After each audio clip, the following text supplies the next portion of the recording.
ไล่ตึกมุสลิมไล่ว่าตึกกันแห้งไว้ขนาดไล่ตึกกันแห้งไว้เจ้าในมุสลิมนี่ก็เพิ่มกันอย่างว่าเนี่ยมุสลิมบางส่วนเนี่ยมันยุ่มยำว่าโป้คมซึกมาเนี่ยจังไรวันไรเมืองจังไรแผ่นดินจังไรไว้กับตัวไว้กึกเมืองก็ยุ่มยำขอความซึกมาแต่เอาตั้งใจทำดีซึกมา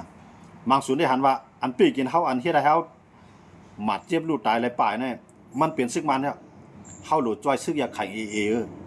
อันยุ่มจังไหนก็มีค่ะมุสลิมเขาหนังกันก็แตกกันค่ะนะด้วยคำมาเนี่ยแตกเศร้าคือเหรียญก็แจกกันที่นี่นะเอาให้นั่นเสียกำลังซื้อมาเนี่ยอันกะโฮมอยากขายก็ไล่ขึ้นตึกมุสลิมอันมุสลิมกะโฮมซึ่งมันก็ไล่ขึ้นตึกมุสลิมมันกะโฮมอยากขายนี่นะว่าอยากขายในอะไรตั้งหนึ่งในตึกซึ่งมาในเมื่ออยากขายในตึกซึ่งมาในเด็กตึกหยาบเลยบนหมดอ่ะย้อนเบอร์หนึ่งมาเอาคือตั้งปังหลายนะเนาะคือตึกตั้งปังหลายนะยื้อใส่เมื่ออยากขายสองมาเอาซึกจอมดินในมังในเมืองอยากไข่ไฟจุดไฟเผาเฮ็ดเต็มที่สามารถเครื่องบินในก็มังเต็มที่สีมาเอามุสลิมรุ่นย่าในขึ้นมาต่อสู้อยากไข่แท้บอกว่าอยากไข่เนี่ยเดี๋ยวเลยเกียรติเคตูมันได้จะลองนายขนาดตั้งกลางเฮาในนำก็ไม่เนื้อลีนก็ไม่ในวงการเจ้าคือในวงการศาสนาเอาศาสนามาเรียนจ้อไหมอันนั้นก็เฮ็ดให้เมืองอยากไข่เนี่ยอ่ำจังเอาลอกลายตื้อตั้งลีตาเตเป้ซึกมาย้อนเบิดซึกมานั่นเอาจุ่มนึงยาวขึ้นมาบางทางจุ่มนึงให้หน่อยอันนั้นก็เป็นเงาลายของเมืองอยากไข่อันนั้นเพราะว่าทุกแม่นายเขาเกี่ยขายไล่รองอันมุสลิมเนี่ยตาว่าอยากไข่เขาเตเป้ซึกมานั่นก็เตรียมเปลี่ยนไรนะย้อนเบื้องเนี่ยมาในมือในมันแจกเอาแผ่นดินในเมืองอยากไข่ในปันมุสลิมเขาให้มุสลิมเขาได้มีที่ตั้งให้มีวานให้มีเวียงให้มีที่อยู่ด้านเช้ากำไรอยากไข่เขาทำไข่ไรดินมุสลิมรุ่นยาเขาทำไข่ไรกันไหนพวกเขาไข่ไรดินเนี่ยย่อมเอาตั้งใจทำที่ซึกมาในกำลังชุดมาเนี่ยมานก็อยู่เนื้ออยากไข่มานขึ้นอยู่เนื้อมุสลิมขึ้นอันนี้ก็เปลี่ยนเงาลายอยากตอนตาเมืองอยากไข่แต่ได้เปิดซึกมานขนาดมือเล่นในปองว่าเขาปีมานำได้เตี้ยก็การซ้ำมามีปัญหาใหญ่ในวงการเขาเนี่ยเนาะในวงการมุสลิมเลยตั้งจ้าปุดนะครับอันนี้ก็มีปัญหาครับเนาะก็ในเขาขาขึ้นมาด้วยทางในเมืองช้างนะเมืองช้างเนี่ยก็ตึกกันตั้งซึกมานนั่นก็เมืองช้างเนี่ยก็เลยว่าตึกกันหายังกำลืนมาเนี่ยช้างบางจุ่มซ้ำไข่อุบซึกมานช้างบางจุ่มซ้ำตื้นหนูเลยตึกเลยกำลืนมาช้างหนังกันก็พี่ดันฮะช้างในก็ช้างเขาในก็แตกกับเป็น3จุ้มครับเนาะแตกกับเป็น3จุ้มยังไม่ใช่ไหนกำในมานั่งกับหิมมือไผ่มาหลาเนี่ยมาในกับหิมมือจุ้มยิบกองกลางลูกพื้นในเมืองอินเดียในเขามาในเมืองช้างนะเขามาในเมืองช้างย่าก็ติดเลยตึกกันตั้งช้างนะครับนะติดเลยตึกกันตั้งช้างย้อนเบิกเขาก็เอาข้ออ้างว่าอย่าไปให้ชึกช้างเสียนยาบเขาเนี่ยกว่ายึดเรียนดินอินเดียเลยเมืองช่างซับกันนะอย่าไปให้ยึดเลยก็ซึกยิบกองกลางในลูกพื้นมากำแนมบางจุ้มซ้ำว่าอันเป็นซึกอินเดียเขาซ้ำว่าซึกช่างเลยซึกลูกพื้นในเมืองอินเดียในคำว่าโฮมือกันเสียจังเปลี่ยนปัญหาต่อเมืองอินเดียวันมื้อน่ะกำในอินเดียในก็บีบตับซึกแข้งต่างๆนึงครับนะอันในลอกลายตีกันว่ามาในหิมมืออินเดียหิมมือกะลากลางขวนเนี่ยตาเดมีบตับซึกช่างเขานะกำไรช่างเขาก็แตกกันครับกำไรบางจุ่มหันว่าถูกดีได้เอาง่ำเย็นใส่ต่อสู้ถูกป่าวบางส่วนนั้นว่าคือก็ตึ้งหรือได้ตึ้งเอาไว้เนี่ยมันบริเวณในช่างเขาแตกกันกับเป็น2-3จุ่มครับอันนั้นก็ไปมีเส้นตั้งแต่ได้ปีซึ่งมันผู้ร้ายมันตึกแตกกันอยู่ที่ไหนครับเนาะกำไรขาขึ้นมาด้วยทางในเมืองขางนะอันในล็อกลายตีเจ้าคือถูกเกี่ยมการเมืองที่ซึ่งมันเรียนอยู่ในเมืองขางเนี่ยเอาไผ่ขึ้นมาล่ะในซึกมันในตั้งหนึ่งในเอาใต้เหลียงขึ้นมาปล่อยใต้เหลียงในทุ่นปล่อยใต้เหลียงในฮับนาได้ดิ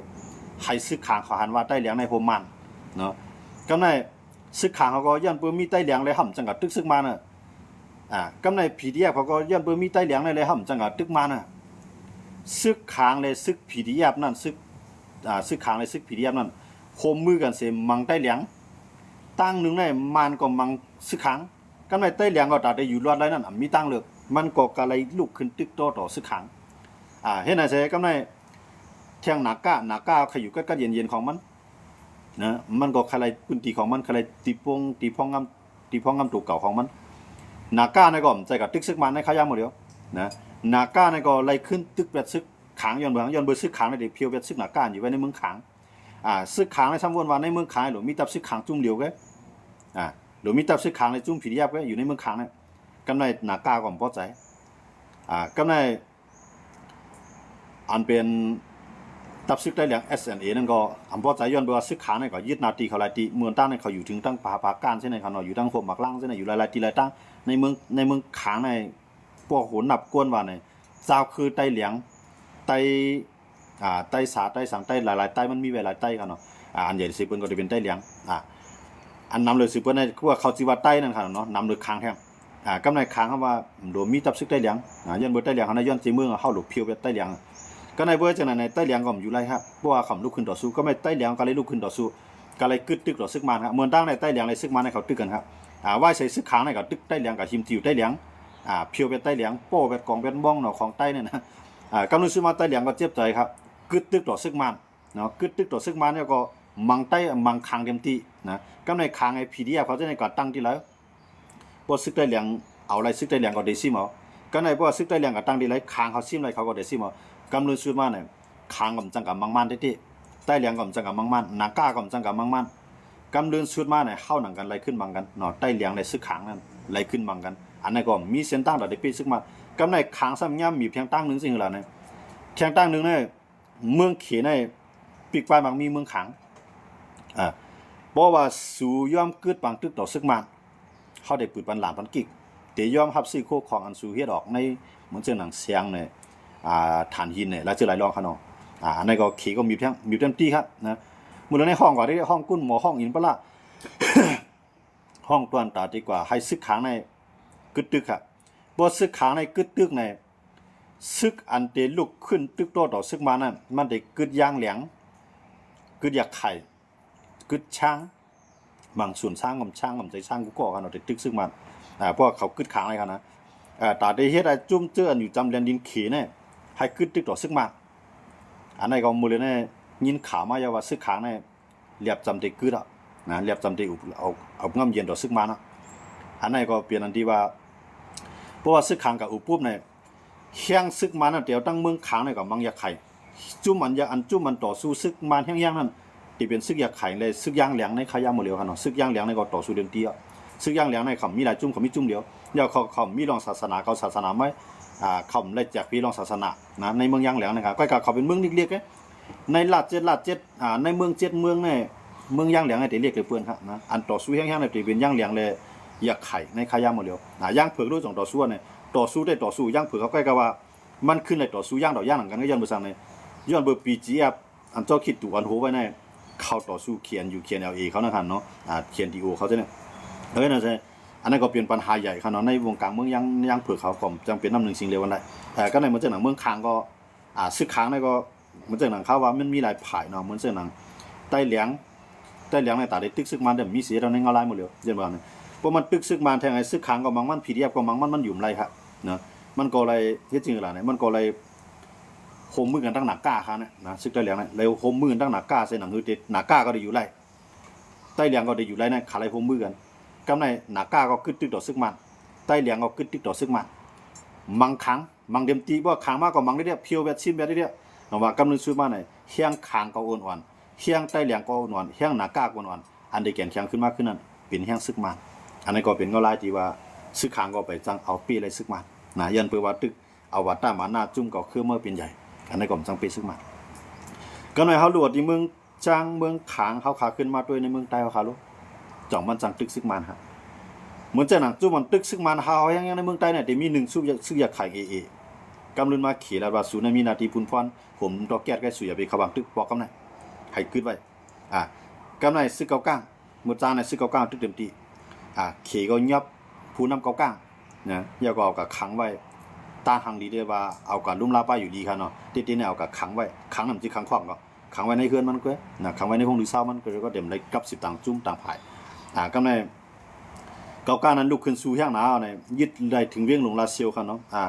สังว่าเก้าก้างเนี่ยมันกึดซึกอยากขายก็มันกึดขาอาทีไหนก็มันกึดเนี่ยเขาได้ซิมไรตั้งเวียงเหลือกันก้วยกาเขาซ้ำย่อมกึดย้อนเบอร์ขี่ย้อนเบอร์ตั้งใครไรจุ่มกับจุ่มเมื่อเขาไรมอกนายโป้มือเดียวในซึกเก้าก้างก็กึดกว่าเยาก็ย่อมถอนนันลาเซียวก็ในมาทั้งว่าเซียนตั้งสีโป้จอกเมตัวบ่ถึงลาเซียวเนี่ยให้ซึกเก้าก้างถอยเสียงซึกเก้าก้างผมย่อมถอยครับพวกผมย่อมถอยก็ขึ้นเคียงแข่งกันซึกกันขึ้นหากำไนนะเคียงแข่งซึกกันขึ้นไหนกำไนทีไหนซ้ำขึ้นบางตึกต่อซึกมันเบ็ดละสังเกตว่าเกิดเป็นบางตึกขึ้นมาขึ้นไหนซึกมันในเก้าก้างเดี๋ยวมังกันพวกมังกันแทงกำไนเก้าก้างกันเดี๋ยวเปซึกมันเนาะย้อนเบอร์ 1อยากขายก่อมกึดอยากขายก่อมตึก2เถียนไอ้ก่อมตึกกำไรกำไรมันกึดไปเกาก้างเพราะว่าเกาก้างขึ้นลุกขึ้นตึกเนี่ยซึกมาน่ะได้ขึ้นมังที่เราใกล้นะเปื่อมังที่เราใกล้ในซึกเกาก้างมันมาอยู่จำเจ้านั่นเนี่ยได้ขึ้นถอยกับห่มลมเราใกล้ขึ้นนะย้อนไปเจ้านั่นว่าซึกเกาก้างก็อำเปียเลยซึกมันพอกำไรสังเสวัตตึกกันมันเหมือนกับมันตั้งได้ย้อนเปื่อในนาทีเกาก้างมันมีไว้จุ่มปีเจียกอันนั้นก็ปีดุจิตนั่นขนาดเนาะมีไว้ปีดุจิตก็ในปีดุจิตในซ้ำอยู่ภายใต้กุ้งกำซึกมันซ้ำยอบเอาก้นเมืองเขในมาคาตายกว่าหลายเกาะเนาะก้นเมืองเขที่มาเหตุการณ์ในพื้นที่ที่นั่นมาคาตายหลายเกาะซ้ำหัวมือตั้งแก่งขอเซ็นเตอร์ย้อนบ่จังนั้นเลยกำในซึกเมืองเขในย้อนตั้งใจทำได้ซึกมันให้ซึกมันในเพียวแก่งขอเซ็นเตอร์ซึกมันว่าห่ำจังเพียวย้อนเปลี่ยนในนาทีเกาก้างกำในเขียนในก็เลยส่งตัวเตี้ยนเขามาเพียวเกี่ยวกับปันเฮียงเกาก้างพวกมันเฮ็ดพวกมันในซ้ำอยู่เปืองหลังพีดีเอฟเนาะซึ่งอยู่พีดีเอฟพีจีเอฟเนาะซึ่งมันน่ะอยู่เปืองหลังปีดุจิตก็หมายมันเนาะอยู่ตั้งหลังปีดุจิตกำในให้มานะว่าเกี่ยวข้องมันเป็นในนาทีเกาก้างห่ำจังหือเพราะว่าสู่ใครให้เฮาจอยก็สู่จอยเฮาแหละกำในเขียห่ำย่อมจอยซึ่งมันก็ย่อมจอยเกาก้างไอ้กำในพวกจอยเกาก้างเนี่ยอยากไข่ในตั้งทีน่ะตั้งเกาก้างเขาตึ้งยามโฮมกันไว้เจ็บมือมันไปเกิดขึ้นลองแก้งเขาสินเตอร์เยอะครับเนาะเขาโฮมมันเจ็บมือลองอย่างสีว่านะเพราะสู่ถามจุ่มในเพราะสู่ไข่การเมืองก็สู่อะไรบ้างกองในตั้งแต่มือนั่นครับเนาะย้อนเบิกเขาถามจุ่มในบ้างกองใส่เขาพอยังซื้อขึ้นมาอยากว่าเขามีเคียงขึ้นมาต่อบอถึงมาปังตึก1027เขาก็พร้อมโฮมมันมือนั่นแหละมาในไปมีด้วนครับตึงมีเครื่องบินไงตึงมีการตึกไงก็กับเครื่องบินนั่นมันมาแต้มไรมาแต้มก็ได้ตกนะพวกมาแต้มไม่ยื้อก็ได้ตกพวกอยู่สูงไอ้ยื้อก็เมียนมันเหมือนด้วนเมื่อนั้นในอยากไข่ทีนาเมียนตีเก้าก้างเขา3ก้อนมีด้วนอยากก็เลยตั้งใจทำดีเขียนตีเขาก็ขยันพอดได้ลึกล้ำซ้ำไรมาแห้งผีดีแห้งบอกว่า3-4จุ่มกำในขังเอาตึกแทงตั้ง1เปลี่ยนว่า 4-5 จุ่มไอ้ตึกซึกมันตั้งเมืองขังเอาตึกเต็มตีในเมืองใต้ก็ตึกเต็มตีเฮ็ดนั่นเสซึกมันในถอยครับมันยันเบิกเขาโฮมแห้งเหมือนกันมื้อนั้นในซึกมันในซุ่มนำนะสังเกตว่าปีนี้มาก็เก้าก้างก่อมถอยอยากขายก่อมถอยทีไหนก่อมถอยย่อมขึ้นบางตึกไอ้ต่อสู้ได้ในเขาได้เป้ได้ต่อถึงมานพวกไกวซั่นนั่นแหละนะก้อยกับเขาซ้ำกูเขมีผู้นำเขาไว้กูเขในปีกป้ายมันมีเขากูเขในยึดเงินเขาไว้เฮ็ดนั่นสิเลยแต่ว่ากำลังซื้อมาในพวกเก้าก้างกึดกว่าในเคียง2จุ่มนั้นก็อ่อนๆกะนะอยากขายก็เลยกึดจ้อมยันเบื่อเขในเตียกอยากขายอยู่ในเมืองใต้ค่ะเนาะเตียกอยากขายอยู่ในเมืองใต้อย่าไปมีบางตึกที่ไหนก็ในว่าขี่ก็อยากขายมันทอมอยากขายมันได้ถูกมีบนะครับเนาะอยากขายก็ทอมก็ในคือเที่ยงทีเอาเลย PDF ไว้ขนาดก็ได้นะเที่ยงทีเอาเลย PDF นั่นทีเอานั่นมันใจว่าก้อมก็ได้ตึกซึกมันก็บางปื้นตีก็มันก็ตึกซึกขางบางปื้นตีก็ตึกซึกLPPนำตึกเด็ดตึกว่างเอาตึกท้องๆแท่งๆค่ะเนาะก็ในเฮ็ดนั่นซึกอยากขายในเอาซึกทีเอาในยึดไรไว้น่ะเนาะยึดก่อยึดถึงเมืองมีดเมืองกุดต่อบ่ถึงนองเขียวเนาะก็ในมันจะน่ะ PDF ความก็ยึดแต่ปิจินเนี่ยขอบซึกมันหมดแล้วก็ในซึกมันมีตั้งเลิกนะก็ในซึกมันมีตั้งเลิกแล้วในเพราะว่าไปเฮ็ดให้ทีน่ะกึดปางตึกไรนั่น PDF ได้มีแค่เดียวกำในย้อนเบิก PDF ได้ทีเอาในโฮมมือกันในเขียนในตื้นลาดว่าจุ่มไหลเตรียมไหลโฮมมือ PDF จุ่มไหลโฮมมือ PDF ก็จุ่มนั่นเหมือนตั้งว่าเปลี่ยนผู้เขียนดอกเคแต่ว่าเก้าก้างก็ว่าเหมือนตั้งโฮมมันตั้ง PDF แล้วเนาะว่าสิเขาไหลนาทีน้ำอ่อนในเก้าก้างก็ออกมาปืนภาว่าPDF เลยตั้งเข้านำเกี่ยวข้องกันกวนในปืนตีเฮากุมกำได้เตอำไรเกี่ยวข้อง PDF ย่อก็ตื้นเตรียมไรปันข่าวต่อตั้งตาวันตกตื้นเตรียมไรเฮ็ดก็ตั้งเกี่ยวข้องตั้งตาวันตกเนี่ยหมายถึง PDF นั่นขนาดเนาะไว้นั่นน่ะพวกอยากพวกเก้าก้างนำจอยเนี่ยกึด PDF เลยทีเนี่ยตึงมีแข้งอยู่กำไรมือเหลือในพวกเฮ็ดนั่น2จุ่มตึงมีแข้งแต่เป็นจริงขาดึกยึดไรมึงกุดมึงมีขาดึกยึดไรกำไรหนังคือ PDF นั่นเตรียมมีแข้งซึกมาในใจให้เขียนในคือบางตึกก็ซึ่งมันมันเฮ็ดหลายทีเนี่ยคือบางตึกน่ะมันก็เฮ็ดจังได๋กับมีเมืองเขกับตกย้อนที่เมืองเขให้เมืองเขน่ะมีเพียงในห้องก็ได้ห้องก็ฮู้หลายปอกหลายกำว่ากำนึงสุดว่าน่ะมีข้อตกลงกันว่าทีไหนก็ยอมคือบางตึกอ่ะนะมื้อเลยในก็ถอนออกมื้อเลยในถอนออกในเมืองกุดถอนในเมืองมีดบางสูนเนาะค่ะเนาะถอนออกบางสูนเนาะก็ในว่าจังนั้นเนี่ยเฮียงตึกซึกมันน่ะมีเอากำไดนะเกิดไว้ PDF เกิดไว้ APSDF อันเป็นด่วนเกี่ยงอยู่ว่าที่เมืองมีดก็ใน PDF ไปตั้งขังเตมี3จุ่มในค่ะก็นั่นเนาะเตมี3จุ่มในเตตึกซึกมัน ถามว่าตาได้กับซิมในเวียงน่ะมีพวกเขาแกะเขตในเวียงมึงมีในเวียงมึงกูนี่เขาแก่หน่อยยันเขาคือเดี๋ยว3จุ่มนะครับนะทางตั้งนึงในเขตมีพอดกำในพวกขังในพวกมันเตะทั่วซึกในเมืองขังออกมาได้ดึงเนี่ย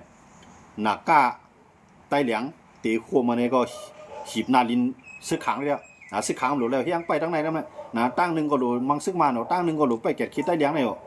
ใต้เหลียงเอาใครขึ้นในนาทีขนาดยันเบอร์ซึกขังเนี่ยก็ยึดนาทีไต้เหลียงเนาะเหมือนเจอหนังพาการใช่ไหมเหมือนเจอหนังพวกมักล่างว่าลายตีลายตั้งค่ะเนาะ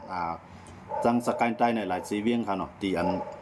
เตียนซึกขางกับยึดพื้นที่ใต้เหลียงค่ะนะเหมือนตั้งในใต้เหลียงก็ยากกินนะเหมือนตั้งในใต้เหลียงก็ยากกินมื้อนั้นมันไปตั้งตัวเตะมื้อนั้นใต้เหลียงขึ้นมีเฮียงขึ้นเนาะนะใต้เหลียงขึ้นมีเฮียงขึ้นเนาะยันเหมือนไหลตึกซึกมาเนาะไหลไม่ใจซะเนาะไปหับมือผีเดียบเลยไปหับมือซึกขางกำในผีเดียบก็ยาซึกมันมังแห้งน้ำหนานะตายน้ำหนาซึกขางก็ตายน้ำหนาเฮ็ดให้ใส่ใต้เหลียงในขึ้นมีเฮียงมากขึ้นใต้เหลียงในหน้ากล้ามายึดมือกันฮะกำในนะเฮ็ดให้ในจงว่าให้เฮ็ดถือละในใต้เหลียงในเขาลัดไว้หมดเลยใต้เหลียงในเฮาหลุดเลยมือห่มจุ่มเฟลดีโมคราซีนะเพราะเฮาไหลในก็ป้อทำรัดรองมึงก้นขอนะก็ก็ซื้อขางเขาจะในคำรัดรองใครไรก้อนขอมันก็ได้เปลี่ยนความไรเขาเนาะแต่ว่าหมดเลยเนี่ยขึ้นเอาเจ้าคือเฮาหนังกันมังกันมันเจอหนังในเมืองใต้ในก็มันเจอหนังปฏิมาสูงๆได้ตึกเนาะจุ่มเลยติ่มตึกซึกมันน่ะจุ่มนั้นก็ได้เล่นนาทีมันเจอหนังทีไหนเขาก็ได้เล่นนาทีพ้องนะเก้าก้างก็เล่นนาทีพ้องSLP ก็ได้เล่นนาทีพ้องก็ในพวกตึกซึกมันน่ะเต็มอยู่แล้วอ่อนการกับอุบซึกมันกึดเนาะมื้อละแน่กึดผีเดียบได้มันจังกึดยันบางเนี่ยพวกผีเดียบกึดต่อซึกมันก็บอกว่าไล่ลูกเพื่อนนั้นขึ้นติจ้าไหมครับนะผีเดียบเลยตั้งซึกมันเด็กไปจังกึดกันยันเพราะว่าผีเดียบในเขามีหลวงปองจึงนะหลวงปองจึงอย่างอยู่จีนเขามีหลวงปองจึงก็ไม่ซึกเจ้าคือจะในเขามีหลวงปองจึงยินว่าปลองซึกปลองเตเข้าผมลมปันซึกมันเขาเวียงเมืองกูดเขาว่านี่อันนั้นได้เปลี่ยนกว่าอะไรสูงนิดเดียวครับย้อนไปสั่งฮะเพราะว่าซึกเขียนนั้นมันแค่นาลินเขารู้หมดแล้วเพราะมันแค่นาลินในเพราะมันต่อสู้ซึกมันในมันไรครับนะเพราะมันต่อสู้ซึกมันในมันได้กับมังเงาเงินมันอยู่ที่ไรในมันได้กับมังเรียกเสียนตั้งการเงินมันลูกที่ไรมาในมันได้กับปีบที่นั่นที่เนี่ยนะอันนั้นพี่น้องเขาเล่าว่าเขียนอะไรได้จังผมลมซึกมันเขาเวียงเมืองกูดอันจังเปลี่ยนไรครับจังเปลี่ยนไรตื้อตั้งแต่เปลี่ยนไรสูงครับวันดีขึ้นดีแน่เขาขาดทางได้ซึกขางในผีเดียบเขาในตีไรโคมมือในตึกเป็นซึกเขียนอะไรแท่งก่อนนะย้อนดูครับเพราะว่ามีเขียนอะไรอยู่ไว้ในพื้นที่เนี่ยกองมือเลยในเขียนในมันห่มรวมมันซึ่งมันตกลงกึดตึกต่อซึ่งมันไม่แล้วครับเพราะมันตกลงกึดตึกต่อซึ่งมันแล้วในขอตกลงขนาดเขาเดมีไว้ว่า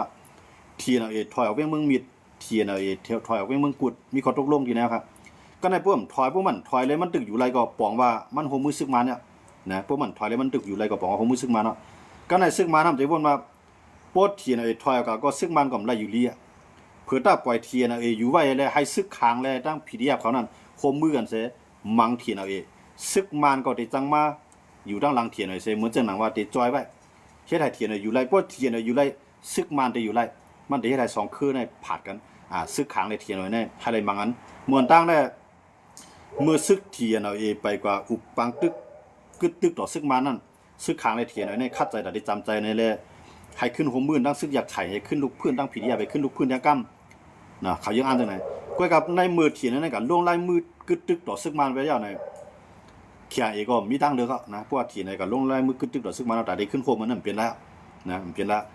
ก็ในซึกเขียนเอาในติ้วตั้งแต่ได้โคมซึกมันในสูงนิดเดียวครับเพราะมันโคมซึกมันในมันตึกอยู่ในน้ำค้ำนะเพราะมันโคมซึกมันในมันติดเลยถอยนะน้ำค้ำในก็ติดเลยเนี่ยปังตึกเพราะมันใครให้ซึกเขียนอันอยู่ที่น้ำค้ำในเนี่ยปังตึกมันจังอยู่ไว้ที่ในเวียงเมืองมีเนี่ยถอนออกเสียงก็เป็นไรนะตอนตัดสังะพอซึ่งมันใจเทียนถอยออกปุ๊บนั่นแน่มันก็เข้าซึ่งมันเอาดิ้นเข้าอะไรอยู่ดีนะยันเบิกเขียงเอกเขาพีเดียบเขาดิ้นปล่อยเอาทีนี้นะก็ในเผื่อตาได้ใจเทียนถอยในตาใจเทียนในอยู่ไว้เสียแล้วให้คางเขียงเอนั่นว่นว่าพอมีเทียนเอาเอกก็ซึ่งมันได้เข้ามาดีนะให้คางเลยพีเดียบนั่นโคมมือกันเสร็จตึกเทียนให้ตึกเทียนออกพอตึกเทียนออกเนี่ยเทียนเนี่ยเตรียมออกเสียมก้าเดี๋ยวเราแห้งซึ่งในเพิ่มเขาเวียงเมืองมีเสตึกขางเขียง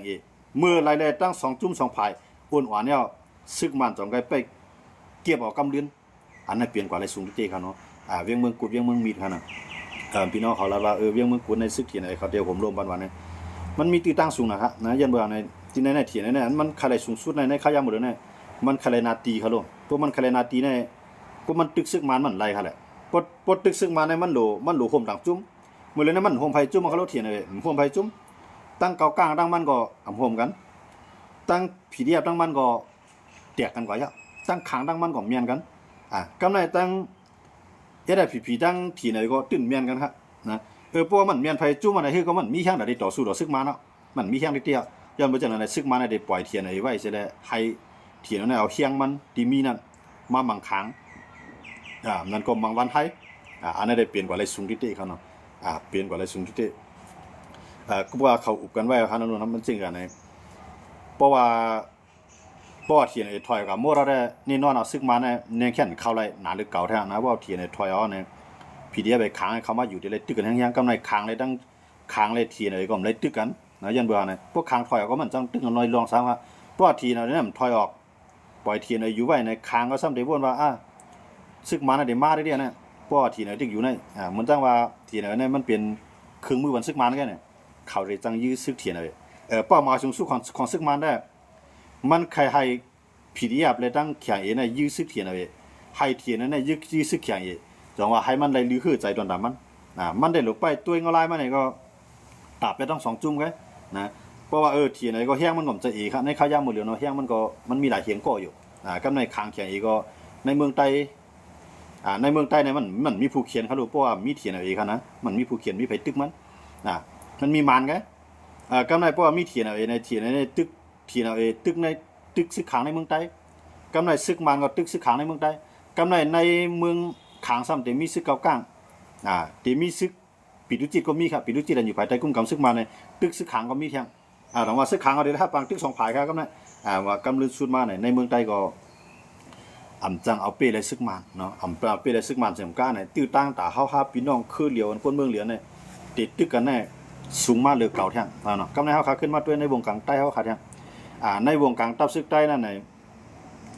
ด้วยไล่ไหลก็เยอะนะในเงาลายการเมืองหมดเลยในให้ซึกใต้เข้าบางตึกต่อซึกมันเพราะซึกมันกับตึกเขาตั้งได้มีอ่ะนะตาซึกใต้เด็กกับตึกซึกมันตั้งนั่นมีเพราะซึกมันมาตึกซึกใต้อ่อนตั้งมือนั้นได้เต็มมีลองซึกมันเลยซึกใต้ตึกกัน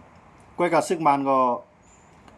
มันมีรองตั้งสังเดกับตึกใต้ครับย้อนเบอร์1ใต้น่ะมีเขียนนุนหลัง2มีไทยนุนหลัง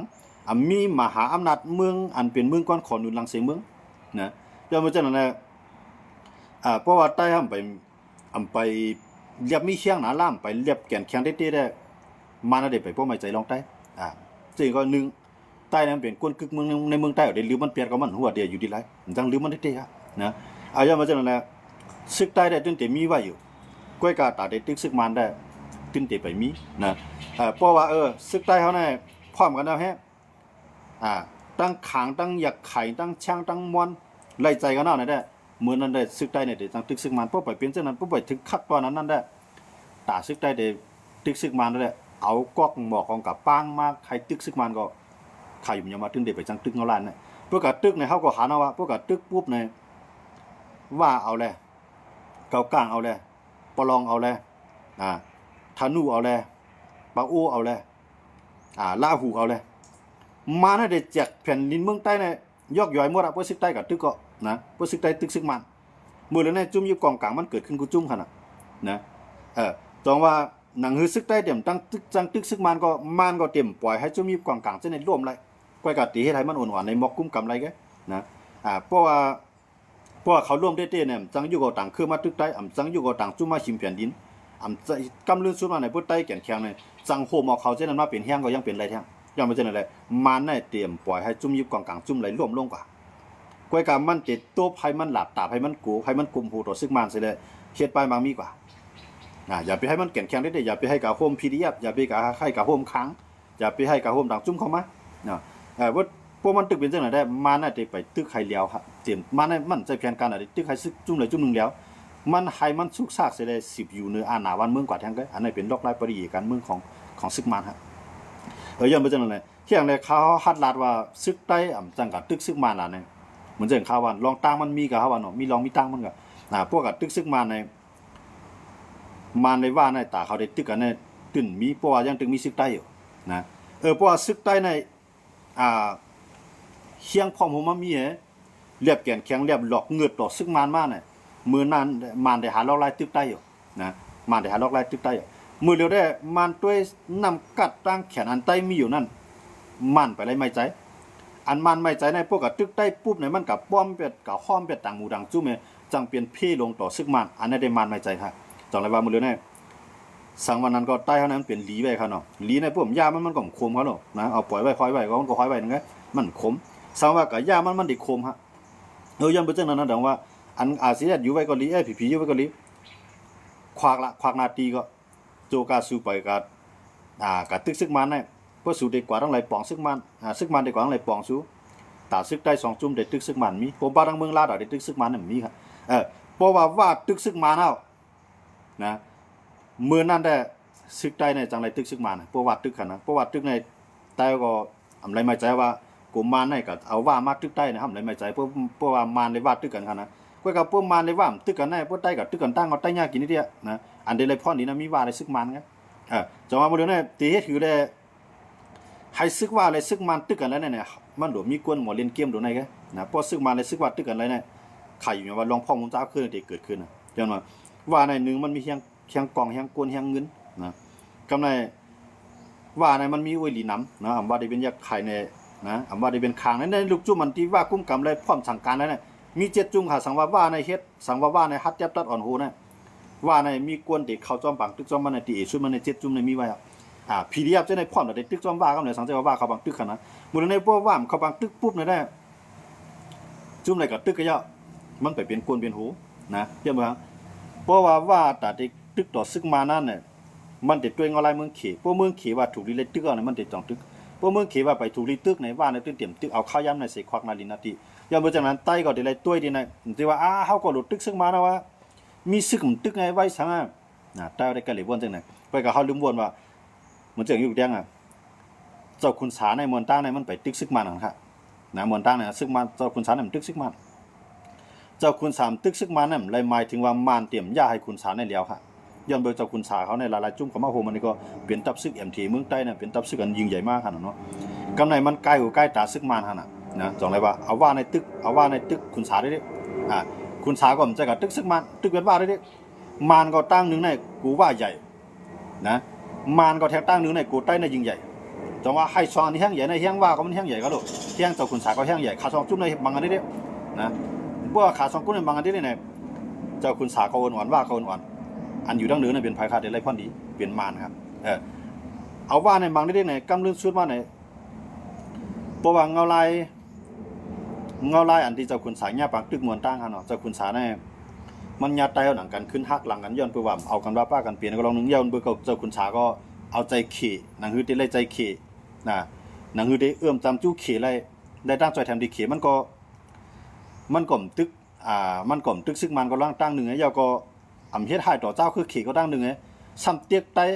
นะเจ้าคุณสาในบางพื้นที่ก็มันก็เตียกไตให้เมืองขี่เขาเจ้าคือขี่เขาหันว่าตัวหนังไตก็มันยังเพียวไปหรอมันเต็มหักหลังเขาหนังคือขี่เขาได้วนจังไหนมันก็เตียกไตเอาใต้ตายก็นำเนาะเจ้าคุณสาก็นั้นกำในใต้เขาก็หูคิ้วตรวจหูการเมืองก็ลองนึงไงว่าคุณสาในกายาคายผีเนอในกาได้กัดมันมีจุ่มคาเลติมกายามีกูจุ่มมันกายามันก็ว่าเจ้าคุณสาในมันมีนำกัดกล้าขายอะไรนอกเมืองน่ะกะอันเปิ้นไว้สติน่ะเนาะต่างจุ่มได้มันบอกขายกันในเมืองไงขายต่อเมืองคือดอกคือน่ะเนาะมันจะเอาจุ่มในกับปันจุ่มนั่นเพื่อเจ้าคุณสาในมีนำกัดขายต่อถึงนอกเมืองเลยเดี๋ยวจังว่าเขาก็เตียกเจ้าคุณสาไงกำลังสุดว่าคุณสาในหมักกองมันน่ะแตกสิลูกฮะไล่เจ้าคุณสากว่าดังตับในย้อนเบอร์ซังในย้อนเบอร์ยานั่นเองเอาข้อมูลศักดิ์สิทธิ์หลักฐานเอาอาปันอเมริกันเขาอาปันไทยเขาใจเครื่องบินให้ก่อนตึกเจ้าคุณสาต้องหินแตกเขาเนาะอเมริกันเขาก็ออกมายอบกำในขี่เขาก็มังแทงไล่กำในไตเขาค่ะเหมือนเจ้าหน้าอันมีนำกระดังเขียนเจ้ากันยอดก็แตกออกกับปุ๊บเจ้าคุณสาก็เจ้ากันยอดอะไรสังกาวง้ำเย็นต่อซึกมาในอยู่กว่ามาหังแห้งสังกำลังสุดมาเนี่ยตับซึกเจ้ากันยอดก็ปวดอ่อนนะกำลังร้อยเจ้ากันยอดพวกเจ้ากันยอดตายรับตายลืมเมืองก็ตับซึกเจ้ากันยอดก็ไกวกว่านะมือเหลือในจื้อก่อมคือดอกจื้อก่อมคือดอกตับซึกเจ้ากันยอดในขยุ่มยามาลูกหลานเขาเนี่ยหูจักเขากันนะมือเหลือในนะคนล้วนเขาขาจะได้ตึกเด็กหูจักเขานะตับซึกเจ้ากันยอดในSNS นั่นก็กำเป็นลูกหลานเขาได้หูจักเขามันบอกว่าจื้อก็ไฮไลท์กับเจ้ากันยอดนะครับเนาะจังว่าในลักลอกไล่ตีเขาเฮ็ดต่อเข้ากับมันในเขาขาใครว่านั่นนะจังว่ามือเหลือในปวดจุ่มไหลคือไหลมีน้ำกัด เฮ็ดให้ว่าเลยซึกมันตึกกันเลยอันไหนปัญหาเมืองเฮาคาเนี่ยมันติเรียกลายอันติมันเพราะว่าเลยซึกมันไปตึกกันเลยเนี่ยเมืองลาก็ดึมจังตึกซึกมันเพราะเมืองลาตึกซึกมันปุ๊บมันได้ว่าว่ามาอยู่ที่ไหนพอเจอซึกกับตึกซึกมันปุ๊บกันในเมืองต่อเมืองท่าเนี่ยเมืองปันเนี่ยเอาว่ามาอยู่มันเด้ไหนเอาปะโอมาอยู่เด้ไหนว่าจะซึกกับตึกก็จะ